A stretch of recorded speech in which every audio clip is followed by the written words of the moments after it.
যদি খুব সহজেই একটা সিনারি করতে হয় এবং হাতে খুব কম টাইম আছে, তাহলে আমরা কিভাবে করব সেটাই আজকে ক্লাসে হচ্ছিল। প্রথমে সেরুলিন ব্লু দিয়ে আমি যে আউটলাইনগুলো সেগুলো পেন্সিলে না করে একদম ডিরেক্ট কালার দিয়ে করছিলাম। তোমরা চাইলে পেন্সিল দিয়ে করে নিতে পারো।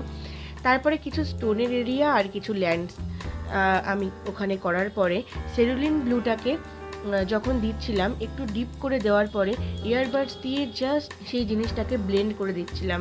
আমরা পাহাড়ি এলাকায় বেড়াতে যাই, তখন কিন্তু পাহাড়ের গা দিয়ে অনেক ক্লাউডস ঘুরে বেড়ায়, তো সেটাই আমরা কিন্তু কালারে করার চেষ্টা করছি। জাস্ট একটা কালার ইউজ করছি আর একটুখানি ব্লেন্ড করে দিচ্ছি ইয়ারবাডসের সাথে। তো এই স্ট্রোকগুলো পুরো ডিটেলসে আমি যখন ক্লাসে করাচ্ছিলাম তোমরা আশা করি বুঝতে পেরেছো। যারা ক্লাস জয়েন করতে চাইছো তারা কিন্তু জানুয়ারি ফেব্রুয়ারির মধ্যে তোমরা কিন্তু অ্যাডমিশন নিয়ে নিতে পারো। আর 5+ থেকেই আমি কিন্তু অনলাইন ক্লাসে এভাবে প্রতিদিন ডেমো করি। ক্লাস ডেমো একদম তোমাদের সাথে তোমাদেরকে নিয়ে ক্লাসটা কমপ্লিট হয়। তোমাদের ড্রয়িংটাও শেষ হয়, আমার ড্রয়িংটাও শেষ হয়।